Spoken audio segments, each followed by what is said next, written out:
하나님께서 새해 첫 말씀을 이 아름다운 말씀으로 주셔서 제가 어찌할 바 모르겠습니다.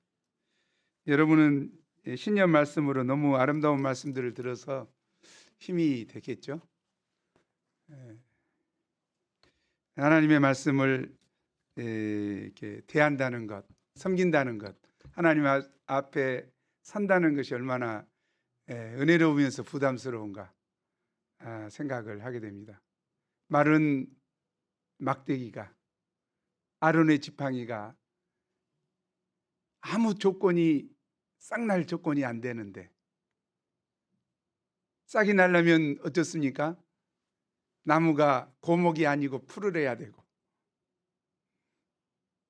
땅에서 물을 흡수해야 되고 양분이 가야 되고 그래야지 음이 트고 기후도 좋아야 되고 여러 가지 조건이 있지만 하나님은 그 모든 것을 아무 상관이 없이 그 모든 조건이 전혀 맞지 않는데 생명의 근원이신 창조주이신 전능하신 하나님은 아론의 지팡이에서 싹이 나고 꽃이 피고 열매가 맺었다. 이게 얼마나 놀라운 일인지요. 제게 이 말씀을 섬기게 하신 하나님께 정말 감사를 드립니다.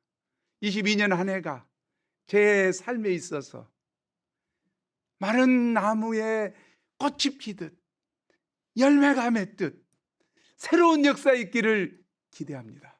이 말씀을 듣는 형제 자매들 심령에도, 아니 그 인생에도 싹이 나고 꽃이 피고 열매가 맺는 축복의 은혜가 있기를 간절히 기도합니다. 하나님 얼마나 좋으신지요. 하나님은 살아계셔서 역사를 주관하시고 권능으로 인도해 가시는 능력의 하나님이십니다. 이 하나님을 믿지 못할 때, 이 하나님을 바라보지 못할 때 우리는 절망하고 연약할 수밖에 없죠. 그러나 하나님은 마른 막대기 같은 인생일지라도 능히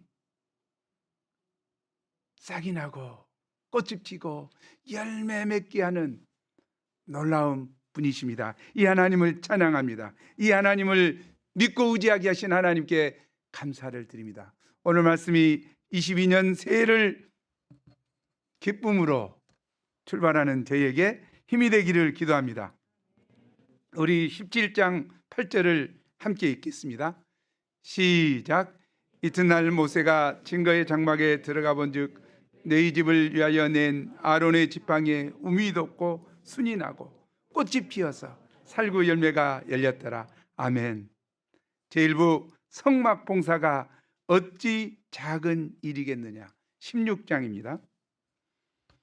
네 자손 고라가 반역운동의 주동자가 되어 누벤 자손 다단과 아비람과 온이 함께 당을 짓고 이스라엘 자손 총회에서 택함을 받은 유명한 지휘관 250명과 함께 일어나서 모세를 거슬렸습니다. 유명한 250명과 함께 총회에서 이렇게 할 때 보통 이 반역이 아니죠. 그들이 반란을 일으키며 모세와 아론을 거슬려 한 말이 무엇입니까? 우리 3절 함께 읽겠습니다. 너희가 분수가 지나도다부터 시작.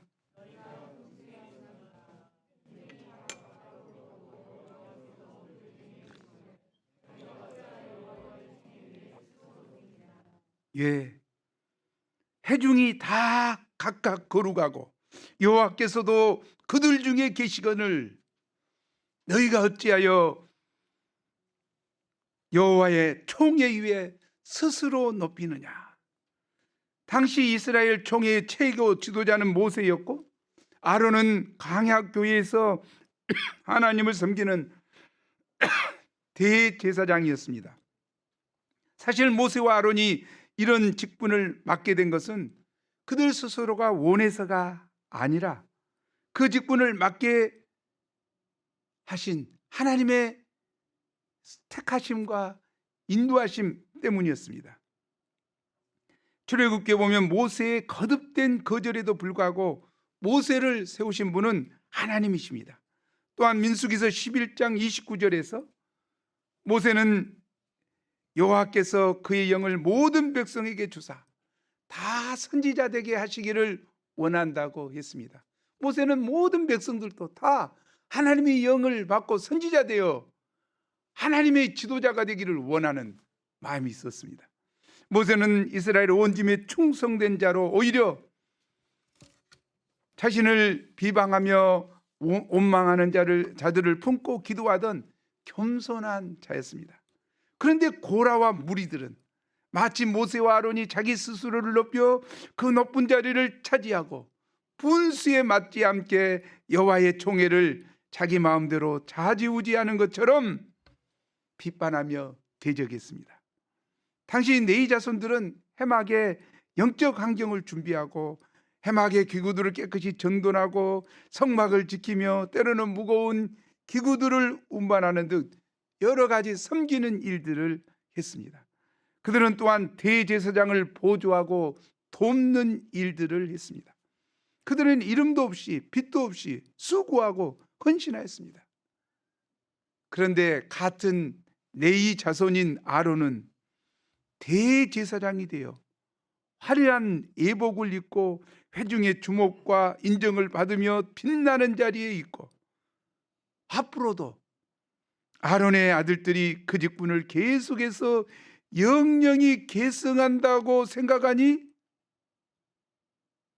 속에서 열불이 일어나기 시작했습니다. 이처럼 비교의식이 사람을 힘들게 합니다. 항상 남의 떡이 더 크게 보이는 법입니다.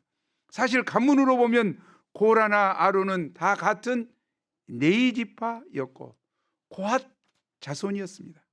아론이나 고라의 할아버지는 똑같이 한 사람 고핫이었습니다. 같은 할아버지를 두고 있죠. 그러니 모세와 아론, 고라는 사촌지간이요 깐부 사이였습니다. 그런데 해막에서 역할은 너무 달랐습니다.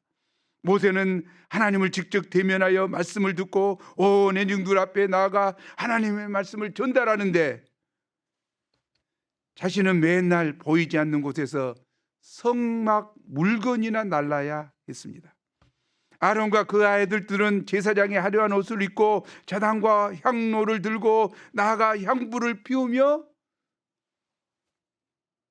뒷정지는 꼭 고라의 몫이었습니다.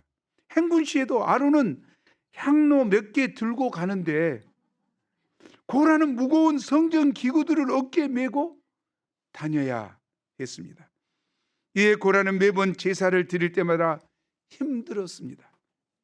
거기에는 아론은 제사장이고 모세는 제사장도 되고 왕도 되는데 자신은 스스로 보기에 종 같았습니다.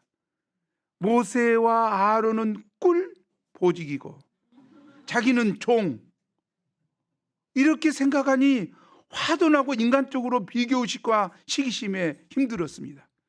특히 고라는 능력도 많아 당도 만들고 지도자 50명의 지지도 받을 정도로 출중했습니다. 능력이 있었습니다.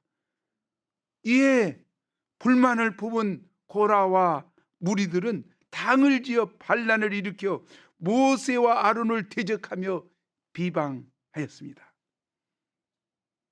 당신들만 하나님께서 함께 하시는 거룩한 종이 아니요, 회중이 다 각각 거룩하고 여호와께서도 그들 중에 계시니 이제는 우리도 이스라엘 총회 대표도 되어보고 대제사장도 되어보아야 하겠으니 당신들은 이제 뒤로 물러나시오. 모세와 아론의 권위에 정면으로 도전했습니다. 참으로 광야교회의 영적 질서가 무너지는 큰 위기가 찾아오게 되었습니다. 모세는 이 사건을 어떻게 처리하고자 합니까? 4절이죠. 모세가 듣고 엎드렸다가, 모세는 그들의 불평을 듣고 땅에 엎드렸습니다. 이는 오직 하나님께 모든 문제를 의탁하고 하나님의 도우심을 구하는 기도의 자세였습니다. 모세는 반역하는 그들 앞에서 한편으로는 자신을 변호하며 한편으로는 그들의 잘못을 조목조목 지적하며 얼마든지 다툴 수도 있었습니다. 지도자의 권위를 내세우며 감정과 혈기로 반역하는 자들을 제압하고자 할 수도 있었습니다. 하지만 모세는 지도자의 권위를 내세우지 않았고 감정과 혈기로 그들과 싸우거나 다투지 않았습니다. 모세는 바로 하나님 앞에 엎드려 기도하며 먼저 주님의 음성을 듣고자 하였습니다. 야, 정말 은혜로워요. 모세의 자세가. 기도 후에 모세는 고라 일당에게 어떤 방향을 제시하였습니까? 6절 7절을 함께 읽겠습니다. 시작.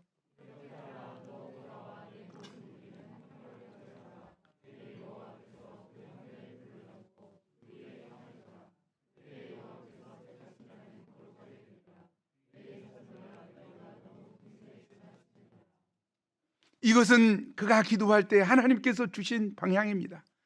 향로에 불을 피우는 것은 하나님이 세우신 제사장만이 할 수 있는 고유한 직무였습니다. 제사장이 아닌 사람이 향을 피우거나 경외심 없이 망령되이 향을 피울 때에는 죽임을 당하게 됩니다. 그런데 그들이 제사장 직에 대한 탐욕을 품으니 향로에 물을 담고 운양하는 제사장의 직무를 해보라는 것입니다.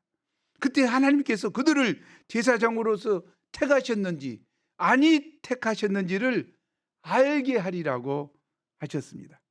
그리고 모세는 네 자손들을 책망했습니다. 네 자손들아, 너희가 너무 분수에 지나치느니라.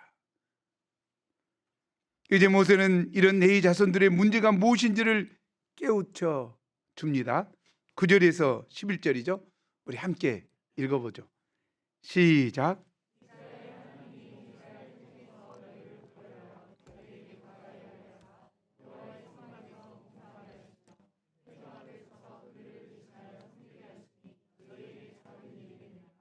하나님이 너와 내 모든 형제 네 자손으로 너와 함께 가까이 오게 하셨거늘 너희가 오히려 제사장의 직분을 구하느냐. 이를 위하여 너와 너의 무리가 다 모여서 여호와를 거스리는도다. 아론이 어떠한 사람이기에 너희가 그를 원망하느냐. 그들의 문제는 네 자손의 직분을 작은 일, 하찮은 일로 여겼다는 것입니다. 그들은 자기들이 맡은 직분이 별로 빛이 나지 않으면서 수고와 노력과 힘만 많이 드는 일이라며 작은 일, 하찮은 일로 생각했습니다. 반면에 하나님 앞에 나가 분향을 하거나 제사를 드리는 제사장의 일은 빛이 나는 일이요 크고 영광스러운 일로 생각했습니다. 그러나 모세는 전혀 그렇지 않다는 것을 그들에게 분명히 깨우쳐 줍니다. 하나님께서 네 자손들을 얼마나 귀하게 여기셨습니까? 하나님은 그들에 대해 내 것이라고 말씀하시며 이스라엘 백성 중에서 하나님의 특별한 소유로 삼았습니다. 이스라엘 회중에서 그들을 주권적으로 구별하여 자기에게 가까이 하게 하셨습니다. 여호와의 성막에서 봉사하게 하시며 회중 앞에 서서 그들을 대신하여 하나님을 섬기는 직분을 맡겨 주셨습니다. 또 이를 감당하는 데 필요한 은혜를 영육간에 충분히 공급하여 주셨습니다. 그러나 그들은 이것에 감사하거나 만족하지 않고 오히려 분수에 지나쳐서 제사장의 직분을 구했습니다. 이를 위하여 무리가 다 모여서 여호와를 거슬려 반역했습니다. 대제사장 아론을 인간적인 시선으로 바라보며 원망했습니다. 이는 분수에 지나친 교만한 행위요 하나님의 직권에 도전하는 죄악입니다. 그런데 하나님께서 부르셔서 맡기신 일이 천한 것이 어디 있습니까? 실제 그 일이 작은 일이라도 하나님께서 맡기셨다면 크고 소중한 일입니다. 따라서 고린도전서 4장 2절은 분명히 말합니다. 맡은 자들에게 구할 것은 충성이니라. 우리는 하나님께서 내게 맡겨주신 직분을 귀하게 여기고 충성스럽게 감당해야 합니다. 하나님께서 내 이웃에게 맡겨주신 성막 봉사의 직무는 그 무엇과도 비교할 수 없는 네 지파만의 크고 귀하고 영광스러운 직분입니다.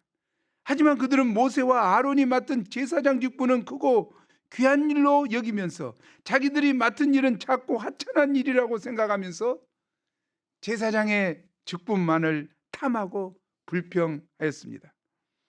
이와 같이 비교의식, 불평, 불만, 시기 질투는 교회 공동체에서 자주 발생하는 문제입니다. 어떤 사람은 하나님의 역사에서 주연 역할을 하는 것 같은데 나는 항상 초연 역할만 한다고 느껴질 수 있습니다. 어떤 사람은 사람들 앞에서 빛이 나는 역할을 하는데 나는 이름도 없이 빛도 없이 섬기는 일만 맡는다는 힘든 생각이 들 때도 있습니다. 그러나 하나님의 영광을 드러내고자 하는 영적인 면에서 생각한다면 주님 안에서 어떤 직분은 크고 중요하고 어떤 직분은 작고 하찮하다고 할 수가 없습니다. 우리 하나님은 오케스트라를 지휘하는 지휘자와 같습니다. 하나님 우리 한 사람 한 사람이 맡은 직분을 다른 사람들과 비교하지 아니하고 맡겨주신 직분에 겸손하게 충성하기를 원하십니다. 그래야 천상의 하모니를 이루기를 원합니다. 비록 자기 소리를 내는 시간이 몇 초밖에 되지 않는 악기를 맡았다 해도 자기가 맡은 연주를 감사하는 마음으로 충성을 다하여 섬기길 원하십니다. 그래야 할 때 하나님은 달란트 비유에서처럼 우리를 칭찬하실 것입니다. 우리 함께 읽어보죠. 마태복음 25장 21절 23절 함께 읽겠습니다. 위에 있는 21절만 읽겠습니다. 시작.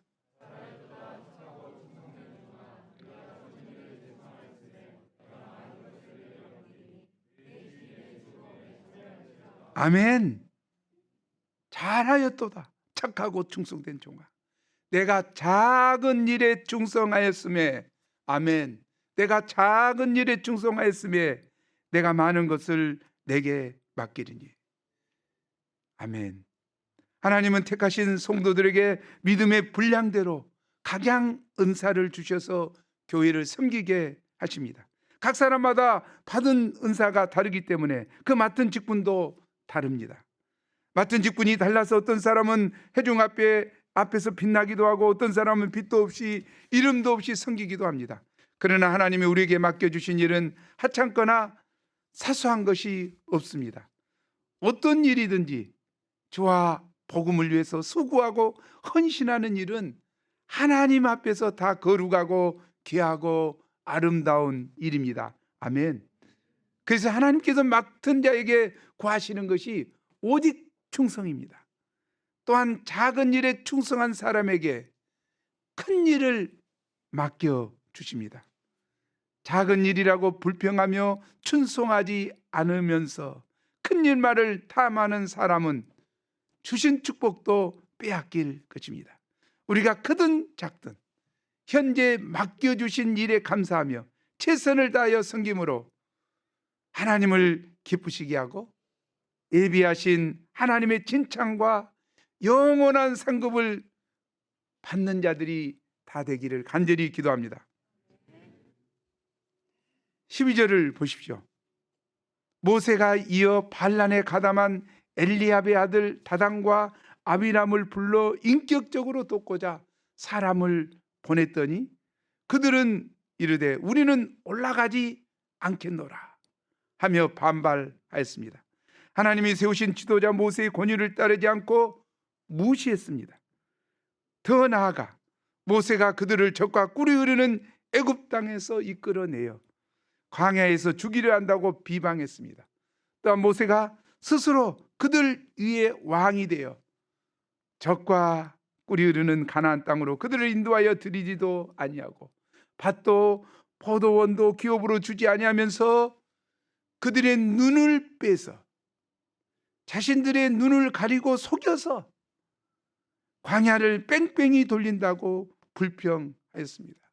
맨날 감언 이설로 적과 꿀이 흐르는 가나안 땅 희망 고문만 했다는 것입니다. 웃겨우죠. 참, 언제 모세가 그랬어? 하나님이 적과 꿀이 흐르는 땅을 준다겠지. 참. 이에 모세가 고라에게 너와 너의 온 무리는 아론과 함께 내일 여호와 앞으로 나오되 각기 향로를 들고 그 위에 향을 얹고 나오라고 했습니다. 이튿날 고라가 온 회중을 해막물에 모아놓고 모세와 아론을 공개적으로 대적하려 할 때였습니다. 이때 여호와의 영광이 온 회중에 나타났습니다. 하나님은 모세와 아론을 제외한 모든 이스라엘 백성을 순식간에 진멸하고자 하셨습니다. 정말 그렇게 되어도 할 말이 없습니다. 지긋지긋한 백성입니다. 그러나 모세와 아론이 간절히 중보기도를 합니다. 22절이죠. 하나님이여, 모든 육체의 생명의 하나님이여, 한 사람이 범죄하였거늘 온 회중에게 진노하시나이까. 한 사람이 범죄했습니까? 지금 뭐래도 250명을 끌어서 이게 엄청나게 좀 보고 거기 동조하는 사람들이 태우면 엄청 많은데 모세가 어쩌든지 그들의 죄를 참 용서받고자 한 사람이 범죄. 한 사람이 누구예요? 고라.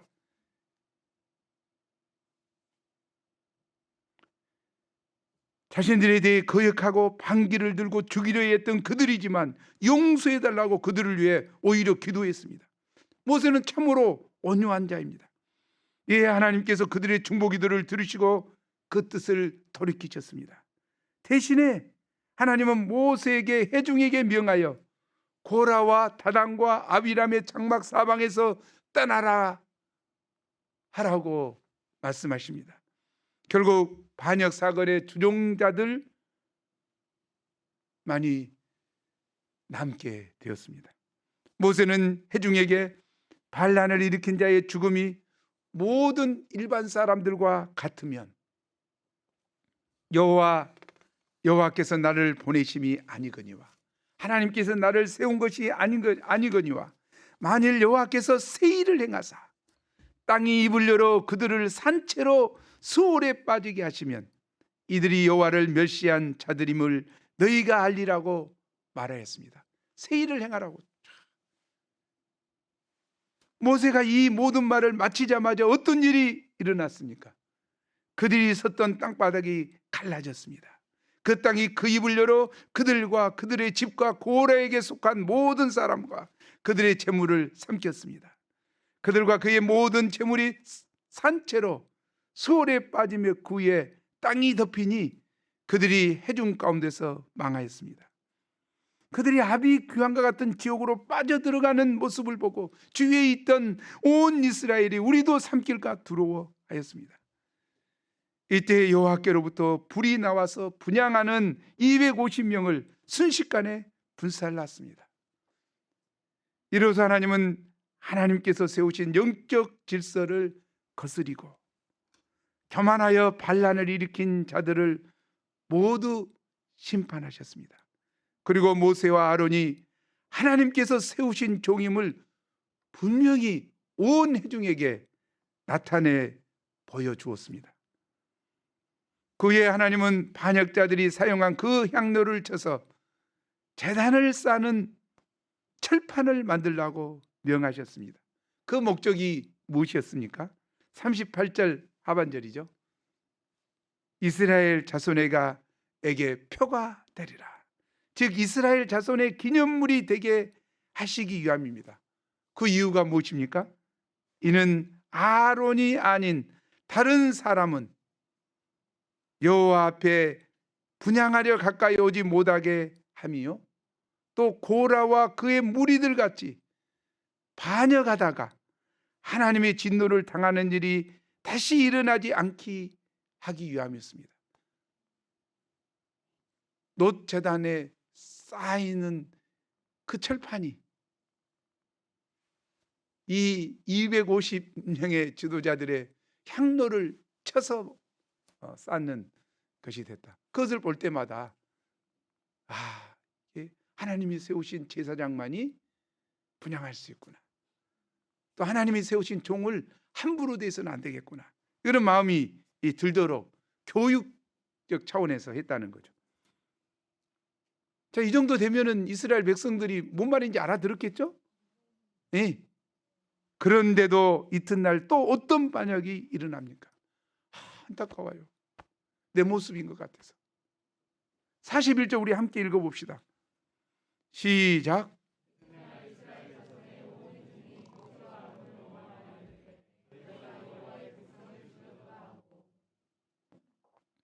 여기 온 회중은 바로 전날 모세와 아론을 대적하고 불평불만하던 고라 일당이 하나님의 진노를 받아 땅이 갈라져 삼켜지는 무서운 진노를 분명히 똑똑히 두 눈으로 보았습니다. 그런데 하루도 지나지 않아 또 모세와 아론을 원망 불평하였습니다. 하나님께서 그 반역자들을 진멸하신 사건을 두고 모세와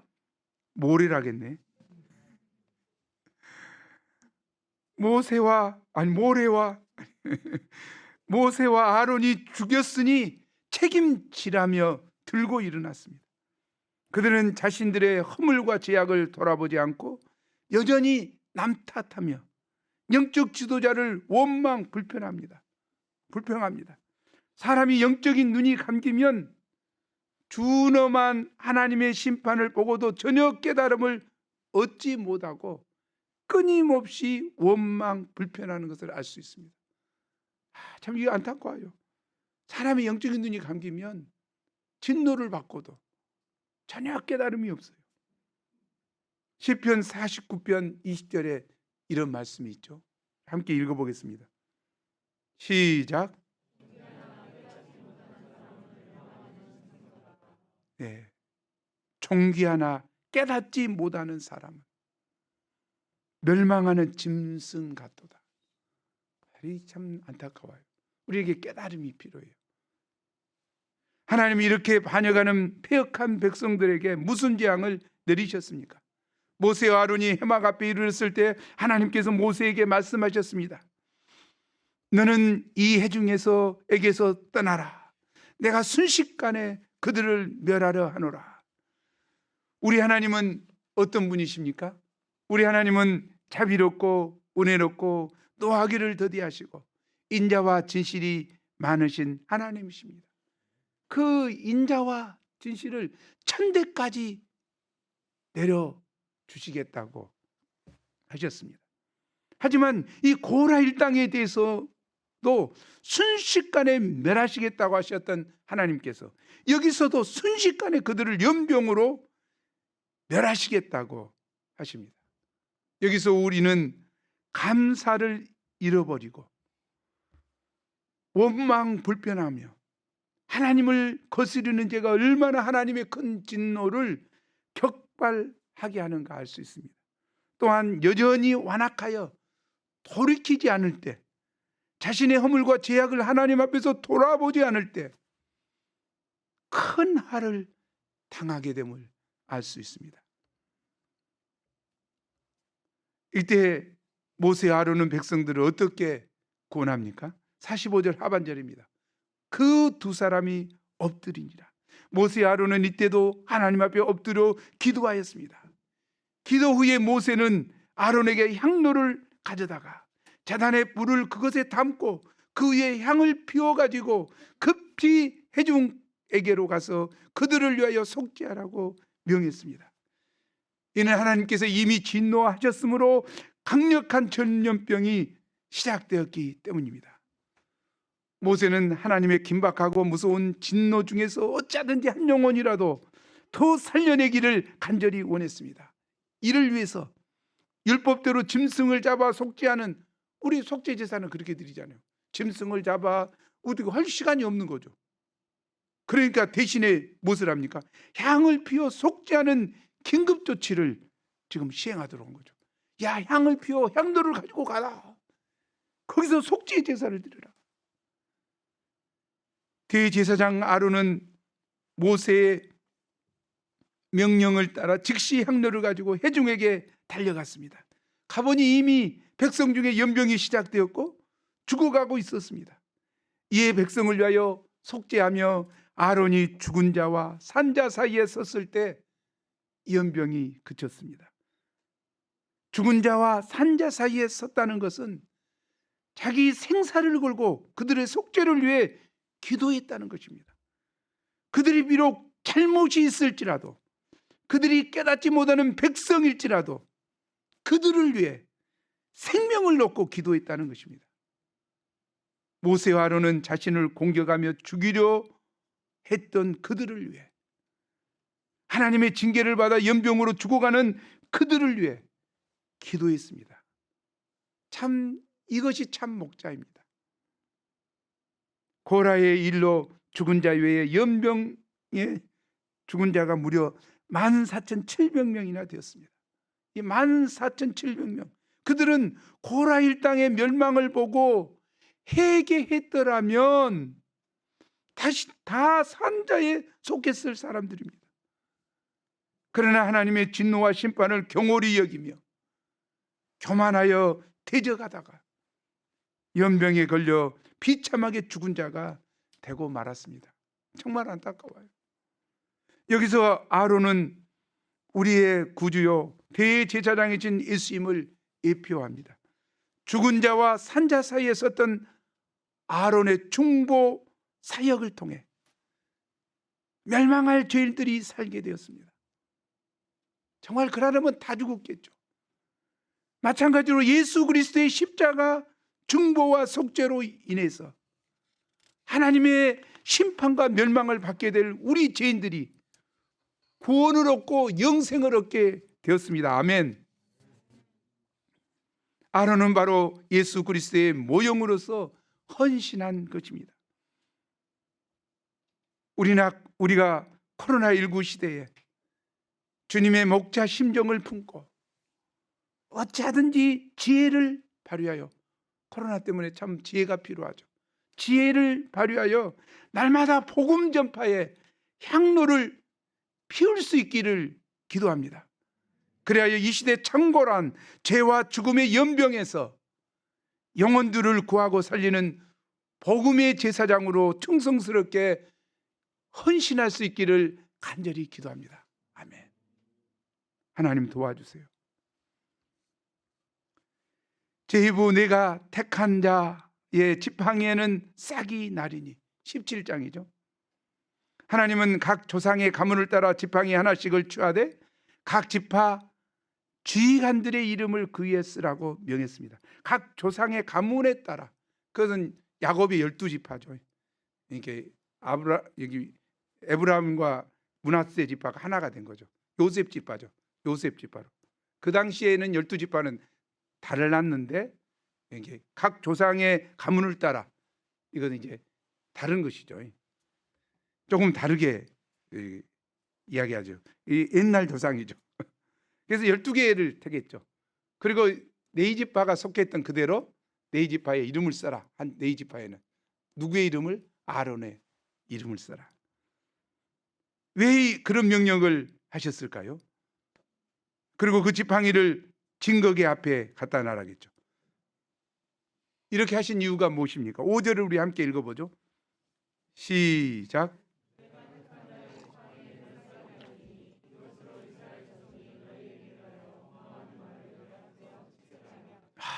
원망하는 게 얼마나 마음 아프셨을까. 이게 정말 이적을 통해서라도 좀 원망하지 않기를 원하는, 정말 이런 마음인 것 같아요.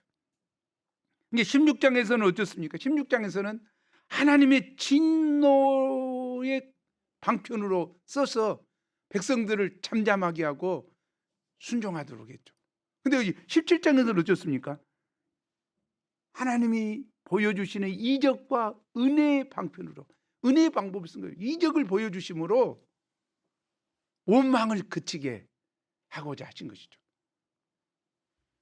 이튿날 아론의 지방에서 어떤 신기한 일이 일어났습니까? 우리 8절 함께 읽겠습니다. 다시 한번 읽어보죠. 8절 시작. 모세가 내 집을 위하여 낸 아론의 지팡이에 우미 돋고 순이 나고 꽃이 피어서 살구 열매가 열렸더라. 놀랍게도 아론의 지팡이에만 싹이 나고 꽃이 피고 살구 열매가 맺히는 기적이 일어났습니다. 아론의 지팡이도 분명 죽은 나무요, 생명이 없는 마른 막대기였습니다. 그런데 하루아침에, 아멘, 하루아침에 이러려면 살아있는 나무에서도 6개월이 걸리는데, 땅이 있어야 되는데, 물이 있어야 되는데, 양분이 있어야 하는데, 그런 거 아무것도 없는데 하루아침에 싹이 나고 꽃이 피고 열매가 맺혔습니다. 이 기적을 통해 하나님께서 보여주고자 하신 뜻이 무엇입니까? 첫째로 아론을 친히 제사장으로 택하신 하나님의 주권과 은총을 분명하게 드러내 주었습니다. 이로써 위기에 처한 영적 질서를 굳게 세워주셨습니다. 둘째로 죽은 자를 다시 살리시는 부활과 생명의 역사를, 권능을 나타내었습니다. 셋째로 아론의 마른 직방에서 생명의 역사가 일어난 것처럼 죽은 자와 방불한 사람이라도 하나님이 축복하시면 싹이 나고 꽃이 피고 열매가 맺히는 아름다운 생명의 역사가 일어난다는 소망과 비전을 보여주셨습니다. 마치 죽은 자와 같았던 아브라함 한 사람으로 말미암아 하늘의 허다한 별과 같고 또 해변의 무수한 모래와 같이 많은 후손이 생육 번성하는 것과 같습니다. 이는 사람이 볼 때 도저히 희망을 둘 수 없는 죄와 허물로 죽은 자라 할지라도 우리 주님의 부활과 생명을 통해 다시 살아나게 하시는 권능의 역사입니다. 주님은 아무리 마른 막대기 같은 사람이라도 부활의 새 생명의 싹이 나게 하시고 꽃이 피어나게 하시고 아름다운 열매를 맺게 하시는 전능하신 하나님이십니다. 아멘. 고목 나무 같고 죽은 자와 방분한 아브라함 한 사람을 통해 이삭, 야곱, 12 조상들, 무별과 같고 해변의 무수한 모래와 같이 많이 생육 번성하게 하신 전능하신 하나님께 감사하고 찬송과 경배를 올려드립니다. 이 하나님께서 22년 사모막기에 동일하신 하나님께서 우리의 복음 전파를 통해 마른 막대 같은 우리에게도 생명구원의 싹이 나고 꽃이 피고 열매 맺히는 부활과 생명의 새로운 역사 이루시기를 소망합니다. 아멘. 10절을 보십시오. 여호와께서 또 모세에게 이르시되 아론의 지팡이는 진국의 앞으로 도로 가져다가 거기 간직하여 반역한 자에 대한 표징이 되게 하여 그들로 내게 대한 원망을 그치고 죽지 않게 할지니라. 정말 하나님은 싹이 난 아론의 지팡이를 진국의 앞에 간직하여 반역한 자의 표징이 되게 하라고 하십니다. 이는 그들로 하나님께 대한 원망을 그치고 원망함으로 다 죽었던 것처럼 죽지 않게 하고자 하심이었습니다.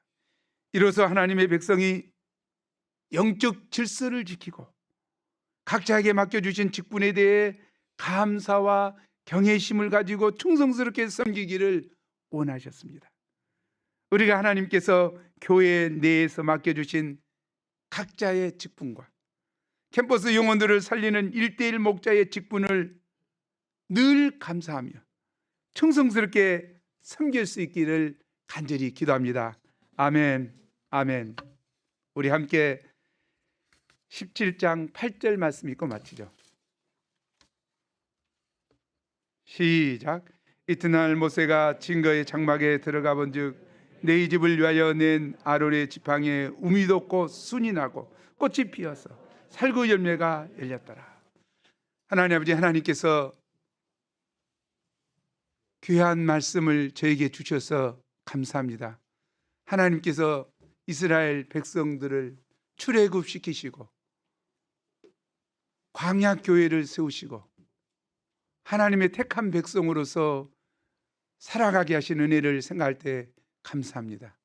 또 네이지파, 정말 분노에 찼던 네이지파를, 저주받았던 네이지파를 하나님이 다시 부르셔서 하나님을 가까이 하게 하시고 하나님 여호와의 성막에서 섬기게 하시고 제사장을 돕게 하시고 성물들을 옮기는 역사를 섬기게 하신 은혜가 얼마나 큰지요. 하지만 그들은 모세와 아론과 비교하며 시기하며 질투하며 교만하여 그들을 대적하고 제사장 직분을 스스로 섬기고자 할 때 하나님의 징계를 받은 것을 봅니다. 하나님, 저희가 내게 주어진 빛이 안 나고 참으로 참 화려하지 않을지라도 맡겨준 직분을 하나하나 잘 섬김으로, 감당함으로, 자기 일에 충성함으로 저에게 하나님의 큰 칭찬을 받고 영광을 그날에 누리는 저희가 될 수 있도록 도와주시기를 간절히 기도합니다. 또 하나님 아버지, 저희도 허물지고 제약되고 때로 마른 막대기처럼 참 아무 소망 없는 자임을 고백합니다. 당신의 강력한 능력으로 마른 막대기에서 싹이 나게 하시고 꽃이 피게 하시고 열매 맺게 하신 전능하신 하나님께서 주님, 저희도 붙들어 쓰셔서 저희 삶 가운데 싹이 나고 꽃이 피고 열매 맺는, 그래야 하나님께서 영광을 거두시는 아름다운 역사 이루어 주시옵소서. 전능하신 하나님, 권능의 하나님을 찬양하오니 저희 가운데 역사하여 주옵소서. 감사하고 예수님 이름으로 기도합니다.